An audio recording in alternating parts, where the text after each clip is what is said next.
AITA for letting my wife find out in court that she would never get half of my money. I am 34 years old and have been running my own electrical company here in Colorado since I was 26. I started from zero as an apprentice right after high school, while everyone else was enjoying college. I chose the harder path from the start.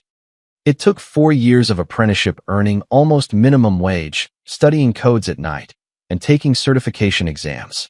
At 22, I obtained my license as a journeyman electrician. I spent the next 2 years working on commercial projects and learning the business side from my boss, who was about to retire. At 24, I obtained my master electrician certification, which meant I could pull permits and manage my own projects. When my boss retired at 64, I bought the business. We made a payment plan. I put down what I had saved, financed the rest, and took over the client list, contracts, and equipment. At 26, I was suddenly responsible for everything. The first year, I barely slept, but I made it work. The company performs commercial and industrial work, retrofitting old buildings, installing new electrical systems, emergency repairs, panel upgrades, and lighting overhauls. I have 4 full-time electricians working with me, and we stay busy all year. The money is good, a solid 6 figures when everything goes well. I also own the building where my office and shop are located. I bought it in 2016 when the previous owner was desperate to sell.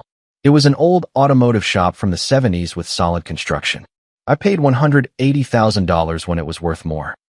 I spent 6 months converting it into a proper electrical workshop, doing most of the work myself on weekends. The location is perfect, right on the highway with excellent visibility.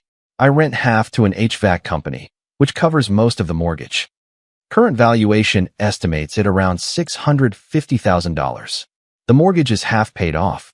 My personal life was simple before Madeline Carter. I had my house, a 3-bedroom ranch I bought in 2014 for $150,000 at a foreclosure auction. The place was a disaster. When I got it, I spent 2 years renovating it. I overhauled everything, gutted the old kitchen, refinished the hardwood floors, changed windows, put on a new roof, and installed new HVAC.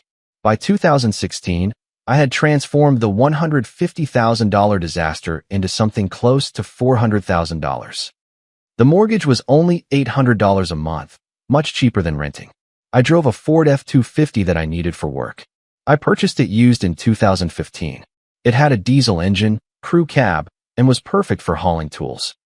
Maintained religiously, it now has 180,000 miles and still runs like new. On weekends, I worked on the house, did side jobs, or went up to the mountains. I had friends from my apprentice days, but generally, I was alone. I valued peace and quiet after dealing with people all week.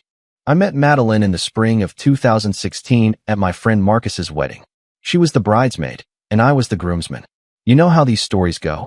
She worked as a dental hygienist at a practice downtown. She seemed nice. She laughed at my jokes even when they were not that funny. She was 24. I was 27. We started talking at the reception, and I asked for her number. The first few dates were normal. We went for coffee, had dinner at a nice Italian restaurant, and saw a movie. She seemed impressed that I had my own business and my own house. She said most guys her age still lived with roommates or in their parents' basement. I appreciated that she noticed I had my life together, but honestly, it was nothing extraordinary. I had just worked hard while others were figuring out their careers in liberal arts. Things moved fast. By summer, we were seeing each other several times a week. By fall, she had practically moved into my house, although she kept her apartment just in case. I noticed she never offered to help with groceries or bills, but that was fine. I earned more than her, so I thought it balanced out. Her parents were another story. Her father, Thomas, owned a chain of car dealerships across 3 counties. They had serious money, multiple vacation homes, and a country club membership. Her mother, Helena, never worked a day in her life, but acted as if chairing the hospital fundraising committee was equivalent to running a Fortune 500 company. They lived in a ridiculous mansion in the hills with a circular driveway and a fountain. The first time I met them was Thanksgiving 2016. I arrived in my truck wearing a dress shirt and khakis, which apparently was not formal enough. Helena literally looked at my truck in the driveway as if I had parked a garbage truck there. Thomas gave me a handshake that was desperately trying to prove something. Throughout dinner, they asked questions that seemed polite, but were actually just ways to figure out my net worth. So, you are an electrician? That is manual labor, right? Do you plan to continue in that field long term? Madeline mentioned you have a house. Is it a good neighborhood? I answered everything directly and did not let them get to me. Yes, I work with my hands. Yes, I plan to continue expanding my business. Yes, my neighborhood is good, even if it does not have a gate with 24-hour security. Madeline seemed embarrassed by her parents' questions, but she also did not jump in to defend me. Despite the parents, Madeline and I got engaged in February 2017. I proposed during a hike. It was nothing extravagant, just the two of us at sunrise admiring the valley we had reached. She cried and said yes, and for about 10 minutes, I really thought I had found someone who understood me. Then the wedding planning started, and her parents went into full control mode. Helena had an opinion on literally everything, including the venue, the flowers, the menu, the music, who would be invited, and what I would wear. Thomas made comments about how my guest list was small compared to theirs. They offered to pay for the whole wedding, but with so many strings attached, it felt like a puppet show. The biggest fight happened about 2 months before the wedding. We were having dinner with her parents at their country club, which they insisted on because it is important to be seen in the right places. Thomas ordered food for everyone without asking. It was some kind of power move, I think. Then he dropped the bomb. We talked to our lawyer and think you should have a prenuptial agreement just to protect everyone's interests. Madeline's face went pale. Dad, we already talked about that. I know what we said. Thomas interrupted her. But Helena and I have significant assets that we plan to pass on to Madeline eventually. We need to ensure those assets remain in the family. I just kept eating my steak, letting him talk. I knew where this was going. Helena chimed in with her fake sweet voice. It is just a formality, nothing personal. We just want to ensure that if something unfortunate happens, both parties are protected. What they really wanted was to ensure the manual laborer electrician did not get his dirty hands on the precious family money. Fine by me. I never wanted their money anyway. But here's where it gets interesting. I was already thinking about a prenup for myself. My business was worth a good amount and growing. The building was appreciating, and the house was being renovated. I had worked my entire adult life to build what I had, and I was not going to hand over half to someone if things went wrong. However, I had not brought it up because I did not want to seem like I did not trust Madeline. So when Thomas suggested it, I just nodded. Actually, that seems like a smart idea. I also have a business and some assets. It makes sense to keep things separate. Thomas's face was priceless. He clearly expected me to argue or be offended. Helena seemed disappointed she could not make a dramatic scene. Madeline just looked at me. You want a prenup? It makes sense, I said. I have a business, the building, and the house. You have your family assets coming in the future. We keep what is ours. We build together what is ours. And if we split, no one fights. Seems fair. Thomas composed himself quickly. Exactly. I am glad you are being reasonable. I will ask our family lawyer to draft something. I will have my lawyer review it, I said. And probably each of us should have our own representation so everything is transparent. You could tell Thomas did not like that I was not just going to sign whatever his lawyer put in front of me, but he could not argue without showing his hand. That was how we ended up with the prenup. His lawyer drafted something basically to ensure Madeline's potential inheritance remained untouchable. It was about 12 pages of legal terms regarding separate property and future gifts, basically meaning her family's money would never be mine. Fine by me. I never wanted their money anyway. The whole document seemed insulting, but I swallowed my anger. My lawyer, Elliot, reviewed it and started laughing immediately. They want you to sign this, but they did not protect you in any way. This is totally unilateral. So we added several clauses protecting my business, the commercial building, my house, and any retirement accounts or investments I had before the marriage. Then we got creative. Elliot suggested including a clause about separate funds for future acquisitions made with business income. Look, Elliot explained, you are young and your business is growing. You are going to acquire more assets. We want to ensure that anything you buy with business income remains yours, not marital assets. We spent 3 weeks going back and forth with Thomas's lawyer. They wanted the increase in my business value during the marriage to be considered marital property. Basically, they wanted half of my hard work if we divorced. I said absolutely not. Elliot pushed back firmly. Your clients want to protect family assets, Elliot told their lawyer. My client wants the same protection. Either both have it, or neither does. Thomas tried to apply pressure. He said maybe they would reconsider the wedding if I was not willing to be reasonable. I told Madeline to tell her father that was fine by me. We could skip the expensive wedding and go straight to the courthouse. She panicked, and suddenly her parents were willing to negotiate. The final version protected everything I had before the marriage, plus anything I acquired with funds from my business during the marriage. We also added a clause stating that any acquisition made during the marriage with separate funds, meaning my business income, would remain separate property. That was the key clause that would save me later. Elliot defined separate funds as any money from my business since I owned it before the marriage. That meant even the money I earned during the marriage would technically be separate if it came from the company. We also specified that any appreciation of separate property would remain separate. So if my house doubled in value during the marriage, that increase would still be mine because the house was bought with separate funds before the marriage. The wording was technical. It included phrases like any real estate, personal property, business interests, or financial accounts acquired by either party with separate funds, as defined in Section 2, shall remain the separate property of that party, including but not limited to any appreciation, rents, profits, or other income from said property. Elliot was hesitant, thinking the language was too broad, but I insisted. I was betting on myself.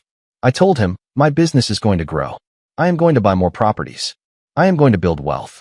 I want to ensure that if this marriage does not work, I keep what I earn. Looking back, it was probably the smartest decision I ever made, besides buying the commercial building. Madeline barely read the document. We were in the lawyer's office on a Thursday afternoon, and she was literally on her phone texting bridesmaids about flowers or some wedding detail while the lawyers explained. Her lawyer, whom Thomas hired, which was already suspicious, kept trying to make her pay attention. Miss Carter, this is a legally binding contract that will govern the division of assets if you divorce. You really should review these terms carefully. This protects his business assets and any property he acquires during the marriage with business funds. I do not care, Madeline interrupted without even looking up from her phone. I am not marrying for money. I have my own family money. This prenup thing is just to shut my parents up about keeping their inheritance safe. Can we just sign and be done with this? I have a dress fitting in 40 minutes. Her lawyer looked at me apologetically. Miss Carter, I really insist you read at least the summary.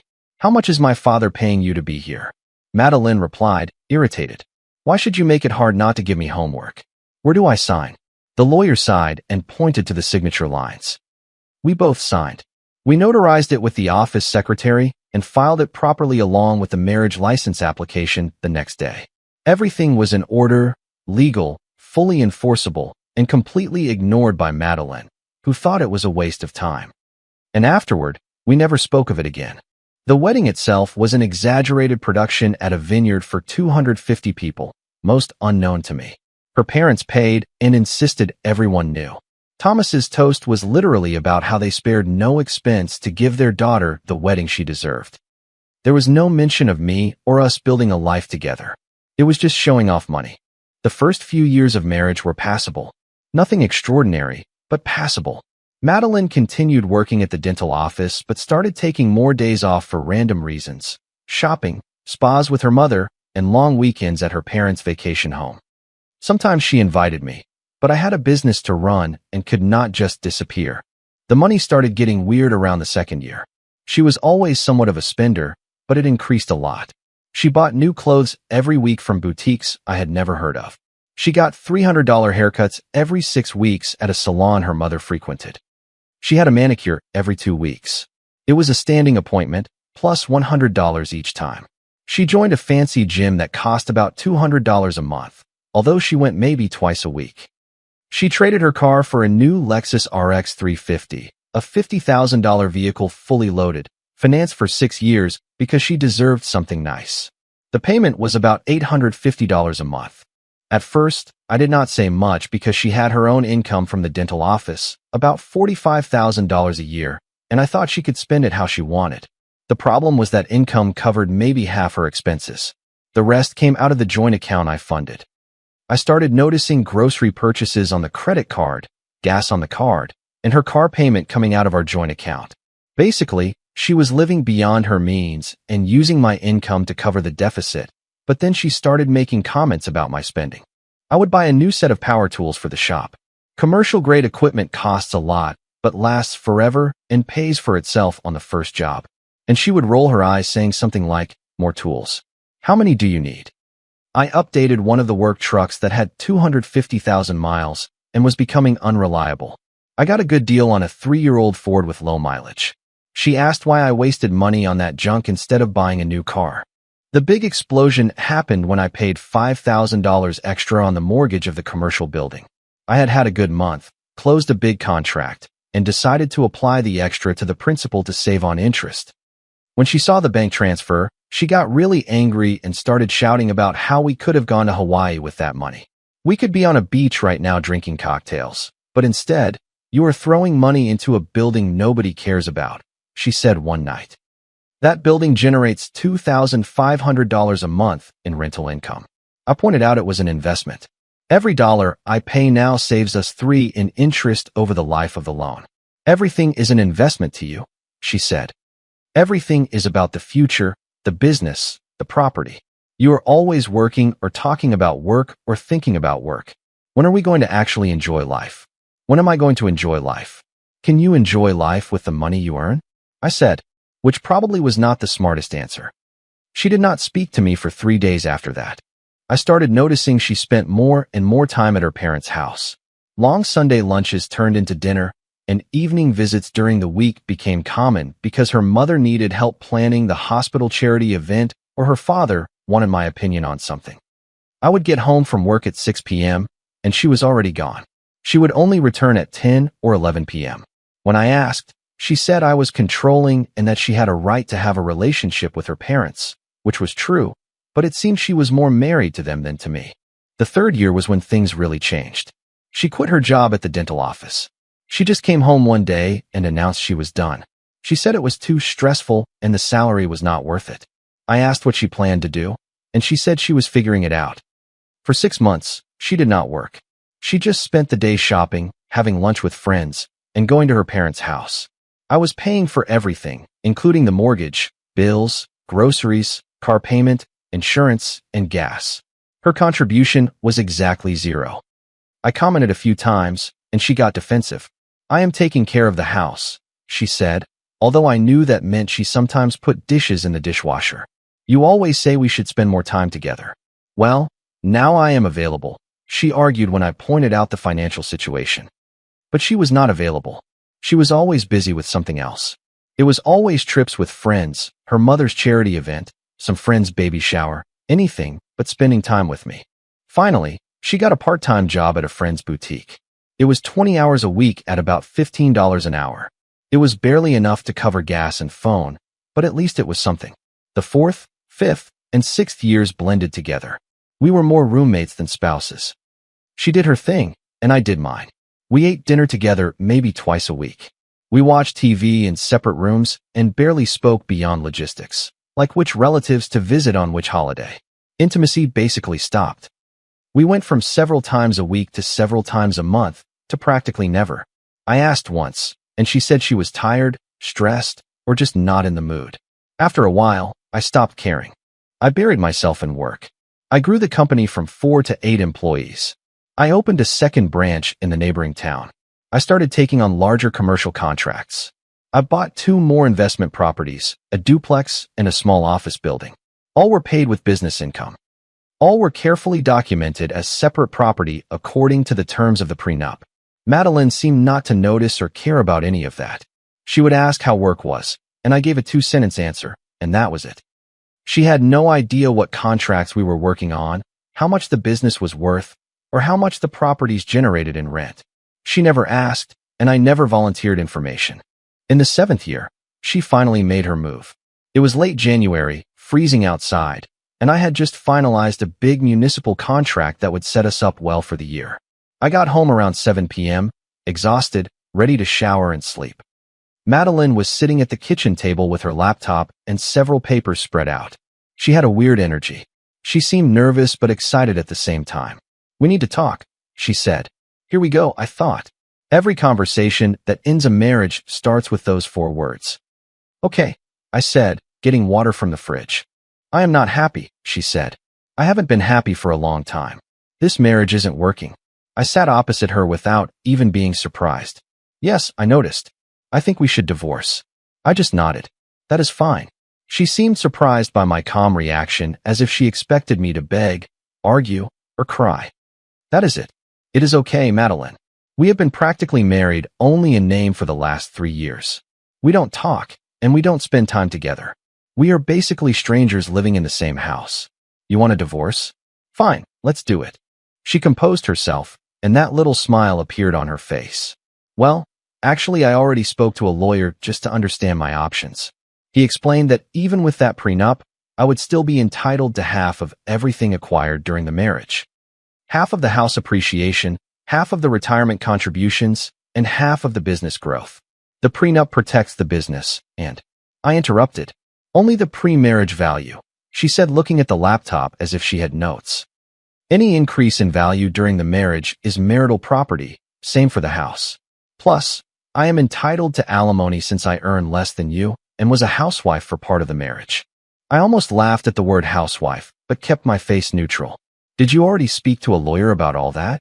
Obviously, I am not stupid. I know my rights. Congratulations to you, I said. I will call my lawyer to prepare the papers. Then she seemed confused again. Wait, don't you want to talk about this? Try therapy or something.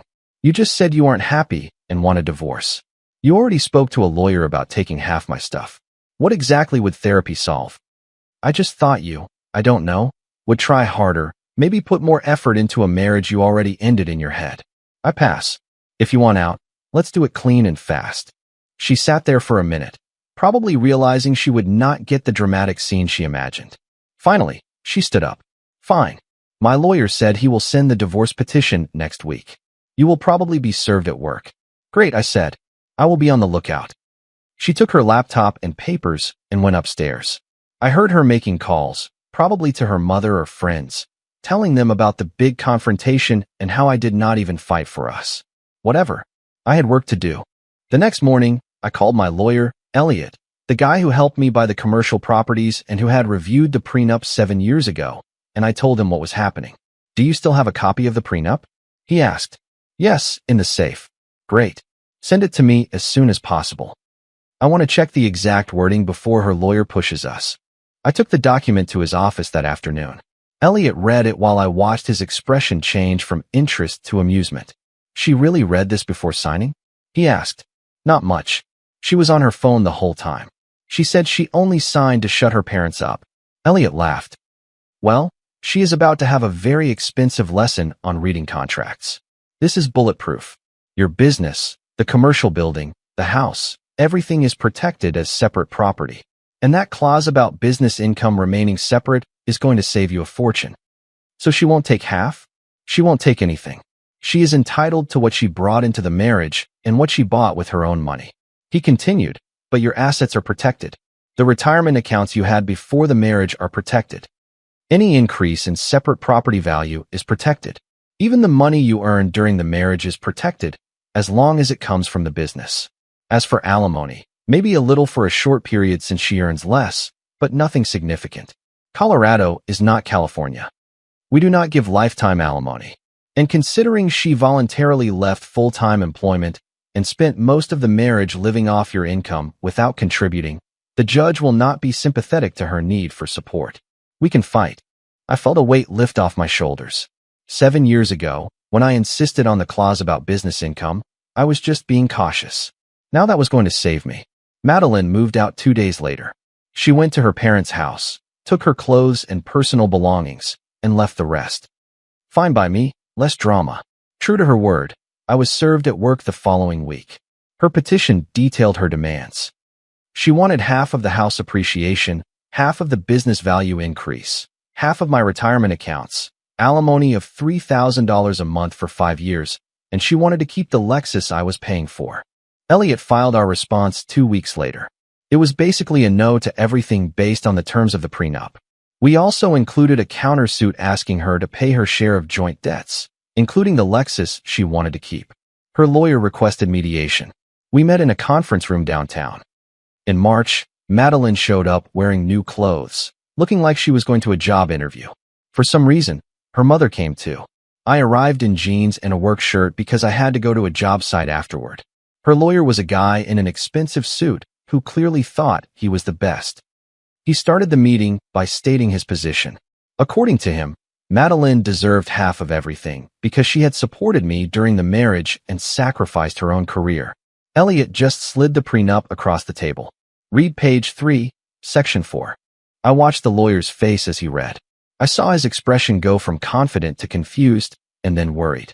He turned to page 5. Read more. Then to page 7. His whole posture changed. Can we have a moment with our client? He asked. They went out. Madeline looked irritated. Helena looked confused. I just stayed there drinking horrible conference room coffee. When they came back, the lawyer's tone was completely different. My client is willing to negotiate the amount of alimony. No alimony, Elliot cut in. She left her job voluntarily, spent the marriage living off my client's income without contributing to the household, and earns enough in her current part-time job to support herself. If she wants to maintain the lifestyle she had during the marriage, she can get a full-time job. This is ridiculous, Helena intervened. She gave up her career. She left a dental hygienist job paying $45,000 a year. Elliot replied categorically, that is not a career sacrifice, and she did it by choice, not to support my client's business or move for his work. She simply did not want to work anymore. The lawyer tried to change focus. And the house, she is entitled to half the appreciation. The house was bought before the marriage with separate funds from my client, said Elliot. All improvements were made with separate funds from the business. The prenup makes clear that properties bought with separate funds remain separate property, including any appreciation. The business value is protected by the prenup, everything. Value before marriage and any increase during marriage. It is written in black and white on page 4. I just sat watching the lawyer realize his client's case was falling apart. Madeline looked like she was going to cry. Helena was furious. So, what exactly is your client offering? Asked the lawyer with a tense voice. Madeline keeps her personal belongings, jewelry, clothes, everything she bought with her own income.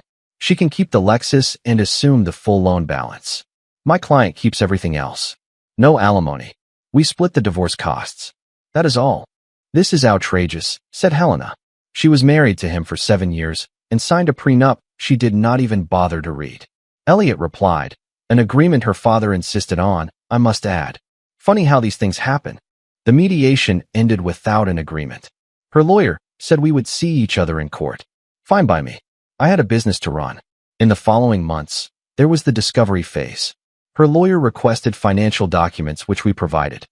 We provided everything proving that every asset was separate property according to the prenup. My business account showing the income and how it was separate from any marital funds. Records for the commercial building showing I had bought it before the marriage and made all mortgage payments with the business account. House documentation showing I bought it in 2014, 2 years before we met, and all improvements paid with business income. Retirement accounts showing pre-marriage balance, tracked separately from any contribution during the marriage. Elliot was methodical. Every document was organized, labeled, and cross-referenced with the prenup wording. He put together a binder probably 3 inches thick, tab after tab, of evidence that everything I owned was separate property. Her lawyer will try to argue that some became marital property through commingling of assets, Elliot explained. But we have clear records showing the origin of every dollar, the business account, the rental income, your personal accounts from before marriage, everything separate and traceable. Her lawyer kept trying to find some point, some way to argue the prenup was invalid or unfair. They filed a motion claiming Madeline did not have independent legal representation, but she did, although paid for by her father. The lawyer filed an affidavit saying he explained the terms to her. She had the opportunity to review, but chose not to and signed anyway. They tried to claim duress, but the signature was witnessed and notarized and happened 2 months before the wedding. That was enough time for her to back out if she was unsure. They tried to argue the terms were unconscionable, but she had specifically agreed to protect family assets the same way I protected mine. How could it be unconscionable when both parties had the same protection? They even brought in a financial expert to testify about the value of her contribution to the marriage. basically arguing her presence and household maintenance had monetary value. Elliot took him apart in about 10 minutes of cross-examination. What household tasks did your client perform? He asked their expert. The expert had to admit Madeline did not cook much, did not clean, did not do laundry, did not garden, and did not do home repairs. We hired a cleaning service once a month because she did not want to do it. I took care of the entire yard alone. All home maintenance was mine. So, exactly what did she contribute to the household? Asked Elliot. The expert could not give a convincing answer. She provided emotional support and companionship. Is there a market value for emotional support and companionship? Asked Elliot. Why does that sound like a marriage? What is it she was? My client is not obligated to pay for being married to her. Her case was crumbling, and everyone in the courtroom saw it. Elliot told me their lawyer kept trying to negotiate, looking for any settlement that would give Madeline something. They offered to waive alimony if I gave her $20,000. Elliot said no. They offered to waive if I gave her the Lexus free and clear. Elliot said she could keep it, but would have to assume the loan. They are desperate, explained Elliot. They started this case thinking it was a guaranteed win and now realize they are going to lose badly. Her lawyer is probably worried about looking incompetent to the client, whose father has money and connections. Meanwhile, I was just living my life working, running the business, and going out with friends. I actually felt better than I had in years, like a weight had been lifted off my shoulders. I slept better, had more energy, and was more focused on work. Apparently, being married to someone who despises you and sees you as an ATM is much more stressful than being alone. I heard from mutual friends that Madeline was losing her mind. Apparently, she had completely assumed she would exploit me. She would walk away with hundreds of thousands in asset division and live comfortably on alimony while reinventing herself or something. She told friends she would keep the house, half the business, retirement money, everything. One of the bridesmaids, a friend of my friend Marcus's wife, said Madeline was already looking at apartments in good neighborhoods, planning the furniture she would buy, and talking about taking a sabbatical year to travel Europe with the settlement. Now she faced the reality that she would leave with practically nothing except her clothes and a car loan. Her parents apparently hired a second lawyer to review the prenup, hoping to find something the first had missed. That lawyer said the same thing. It was valid, enforceable, and complete. Madeline was screwed. Helena called me in June. I almost did not answer but decided to let her speak. You need to be reasonable about this. She started without even a hello. Madeline sacrificed 7 years of her life for you. Madeline sacrificed nothing, I said. She left her job because she did not want to work anymore. She spent 7 years spending my money without contributing to the house or our future. She decided to file for divorce thinking she would win a fortune. Well, she was wrong. You cannot just leave her with nothing. The prenup your husband insisted on says I can. If you have a problem with that, talk to Thomas. He was the one who wanted to protect family assets. Well, I protected mine too. This is heartless. It is business. Madeline treated our marriage like a paycheck. Now the paycheck is gone. She has a job. She can support herself like everyone else. She stammered something about me being cruel and bitter, but I was done. If you have legal concerns, talk to your lawyer. I am not going to argue anymore. I hung up. I blocked her number. I blocked Thomas's too. Finally, the day of the trial arrived. In August, I took the morning off work. I went in dress pants and a dress shirt. Madeline was there with both parents and her lawyer, looking like she was going to a funeral. The judge reviewed the prenup, the financial documents, and heard the lawyer's arguments about fairness and her contributions to the marriage. Then he looked at Madeline. Did you read this prenuptial agreement before signing? I glanced at it, said Madeline quietly. Her lawyer explained the terms. Yes, but I did not think. You did not think it would make a difference? Said the judge. You signed a legal document protecting your spouse's separate property, and now you are surprised it is being enforced? Her lawyer tried to intervene. Your Honor, my client was young and did not fully understand. Your client was 24. She is a college graduate and had independent legal representation. The judge replied that she made a choice, and now she has to deal with it. The judge ruled in my favor on everything, no alimony.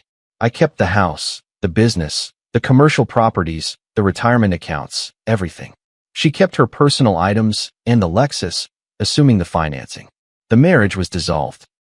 I saw Madeline crying on her mother's shoulder in the hallway afterward. Helena looked at me as if I had personally destroyed her life. Thomas looked embarrassed, probably realizing his brilliant idea of the prenup had backfired on him spectacularly. I just walked out, got in my truck, and went back to work. I had a commercial installation to finish before the weekend. The divorce was finalized in September. 7 years of marriage over, and I walked out with exactly what I had when I entered. My business, my properties, and my future were intact. The news spread fast through our social circle. Most were shocked to hear Madeline got nothing. Some thought I was harsh, but the people who really mattered, my real friends who had seen how she treated me during the marriage, understood. Marcus, from the wedding where we met, called me. Heard about the divorce. You okay? Better than in years, I answered honestly. Madeline is saying around town that you screwed her over and left her with nothing. All that stuff. Madeline can say whatever she wants. The legal documents tell the real story. Just so you know, I always thought she was using you. She talked more about your money than about you. That matched everything I had perceived but ignored during the marriage. From what I heard in the friend group, Madeline had to move back in with her parents. The job at the boutique did not work out, and she is having trouble finding something that pays enough to have her own place. Apparently, she is still bitter about the divorce. She tells anyone who will listen that I stole 7 years of her life and left her with nothing. Comment. Sometimes we ignore the signs because we want love to work, but protecting your future is an act of self-respect. Setting boundaries is never wrong, especially when you have worked hard to build a stable life. A real partnership is about building together, not keeping score or waiting for a payout. Money often reveals character, but it can never buy the loyalty or genuine care a marriage needs. You should never feel guilty for protecting your safety and security from people who do not have your best interests at heart. When you stand firm in your truth, the noise of other people's opinions eventually fades. Walking away from a toxic environment is often the bravest thing you can do for your mental health. Peace is a choice we make when we decide we deserve better than being used or undervalued. I hope this story encourages you to trust your instincts and value your peace above everything else. If you liked it, don't forget to leave a comment and support the channel by subscribing. See you in the upcoming stories.